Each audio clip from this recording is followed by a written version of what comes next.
बोरामा के JRY institute of pharmacy द्वारा अंतर्राष्ट्रीय कॉन्फ्रेंस का आयोजन किया गया, जिसमें घातक और जानलेवा बीमारियों की रोकथाम पर मंथन किया गया। खरगोन जिले के बोराओं में स्थित JRY इंस्टीट्यूट ऑफ फार्मेसी द्वारा शनिवार को अंतर्राष्ट्रीय कॉन्फ्रेंस का आयोजन किया गया। स्वास्थ्य प्रबंधन एवं दवा विकास में नवाचारों के लिए वैश्विक एकीकरण विषय पर आयोजित अंतर्राष्ट्रीय कॉन्फ्रेंस का शुभारंभ डॉक्टर शैलेंद्र सराफ द्वारा किया गया। इस अवसर पर अमेरिकी शोधकर्ता जार्डी एलन जैकोब्सन वेड्रेट, पूर्व केंद्रीय कृषि राज्य मंत्री एवं संस्थान के अध्यक्ष अरुण यादव, एक अन्य अमेरिकी शोधकर्ता डॉक्टर मैरी जे फेरिल, वरिष्ठ शिक्षाविद डॉक्टर सत्यजीत पात्रा, संस्था प्राचार्य डॉक्टर सुजीत पिल्लई सहित फार्मासिस्टों के साथ 400 से अधिक विद्वानों, शिक्षाविदों, शोधार्थियों एवं छात्र छात्राओं ने हिस्सा लिया। सभी ने इस विषय पर एक जाजम पर बैठकर मंथन किया। इस मौके पर संस्था के अध्यक्ष अरुण यादव ने कहा कि घातक और जानलेवा बीमारियों की रोकथाम के लिए यह एक दिवसीय अंतर्राष्ट्रीय कॉन्फ्रेंस कारगर साबित होगी। इस मंथन से अब नई और सस्ती दवाओं का विकास भी होने की संभावना है। अमेरिकी शोधकर्ताओं ने कॉन्फ्रेंस में शामिल हुए शोधार्थियों से भी विचार विमर्श किया।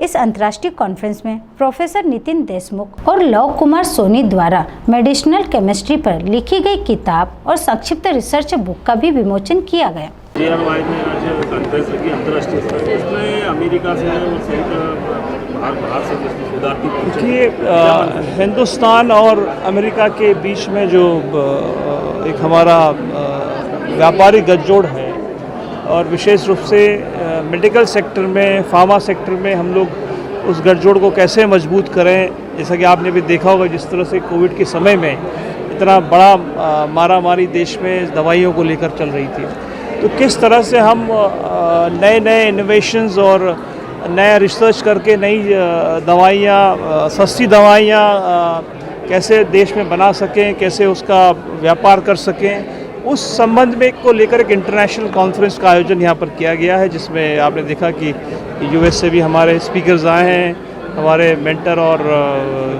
फार्मेसी के गुरु माने जाते हैं सराफ साहब यहाँ पर हैं, दीप्ति जी हैं, सुजीत हैं, ये सब लोग आज यहाँ एकत्रित हुए हैं और हम सबका एक इसमें लगभग 500 डेलीगेट्स मध्य प्रदेश और हिंदुस्तान के विभिन्न राज्यों से यहाँ पर सम्मिलित हुए हैं, जो इस कॉन्फ्रेंस में आज भाग ले रहे हैं। कुछ वर्चुअल हैं, कुछ फिजिकल प्रेजेंस यहाँ पर हुए हैं। तो एजेंडा बहुत स्पष्ट है कि हम लोग विदेशी अमेरिका के साथ में मिलकर देश में फार्मा सेक्टर में क्या नए काम कर सकते हैं, उसको लेकर कॉन्फ्रेंस आज की। आपने मेडिकल कॉलेज की स्थापना के संबंध में बताया, क्या आगे विचार? अब ये एक बड़ा टास्क हमको दिया गया है सराफ सर के द्वारा। अब इसको पूर्ण करने के लिए हमारा प्रयास है। पिताजी का भी सपना था कि हमारे इलाके में मेडिकल कॉलेज यहाँ पर हो, जिससे हमारे निमाड़ अंचल के बच्चे यहीं पर मेडिकल की पढ़ाई भी कर सके। उसको लेकर हम लोग बहुत सीरियसली काम कर रहे हैं और जल्दी ही उसमें कुछ आउटपुट निकलने वाला है। निमाड़ में पहली बार एक अंतर्राष्ट्रीय स्तर की कॉन्फ्रेंस हो रही है, इसमें क्या मंथन निकलेगा सर, और क्या इसमें छात्रों को इसमें शिक्षा दी? तो निमाड़ की आप बात करें, सबसे पहले मैं स्वर्गीय यादव साहब को अपना श्रद्धांजलि अर्पित करते उनको याद करते हैं। और ये वास्तव में पहली कॉन्फ्रेंस नहीं है, ऐसी कई गतिविधियाँ पहले भी होती रही हैं, लेकिन एक जो नए अभी जो समाज में आवश्यकता हुई है, उसके लाइन में ये पहली अंतर्राष्ट्रीय गोष्ठी है। और पूरे विश्व ने हमारी एक क्षमता मानी है कि हम नए ड्रग मालिकों, नए फॉर्मुलेशन बनाने में सक्षम हैं। 150 देशों से ज़्यादा को हम सप्लाई करते हैं। लेकिन इस पैंडेमिक में ये चीज़ रेखांकित हुई है कि हम शोध, नए ड्रग डिस्कवरी में हम काम नहीं कर रहे हैं। तो उस क्षेत्र में जो अपना क्षमता विकास के लिए जो प्रयास करना है, उसके लिए ये कॉन्फ्रेंस आयोजित की गई है।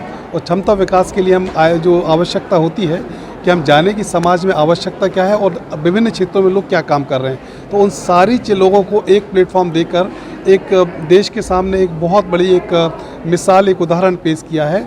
और यह आने वाले समय में इस जो सेमिनार के हैं काफ़ी अच्छे परिणाम हमारे समाज में देखने को मिलेंगे। क्या नाम लिखते हैं सर? मैं प्रोफेसर शैलेंद्र सराफ हूँ, रायपुर से आया हूँ। To share some of the opportunities that pharmacy has developed in the field of pharmacy in the United States. A lot of us have done this from the ground up. For instance, as I'll talk about later, both of us have a diverse field experience. So we've worked both as as practicing pharmacists with patients, as well as the academic side and the management side. So we're going to share that. We're also going to share how we look at data and how we interpret articles so that people have a good understanding of how to apply it to patients outside. And we're very happy to learn from you all as to how you are doing it here in India as well. But you just say you play from where you came. Well, we both come from the United States. We met many years ago at a pharmacy conference, and Mary has been a wonderful mentor. I'm from California. And I live in Florida now. After many years, I am born and brought up in India, some eastern part. But Sujit has been my old friend, and a lot of memories. I'll be mostly talking about the research and the application of this pharmaceutical technologies used in hospital clinical trials or clinical pharmacy. I have moved to United States almost 10-12 years ago, and I'm happy to be back here, and I also welcome this. And if you don't know this, they live in the two different wide part. Though they say that okay, one is from California, one is from Florida. Oh, they are two different part of the like as we say that one from north Jammu, the other one is from Kerala. That's how they are separated. But science bring everybody together on one platform, and they are very good plan. I can see. Thank you.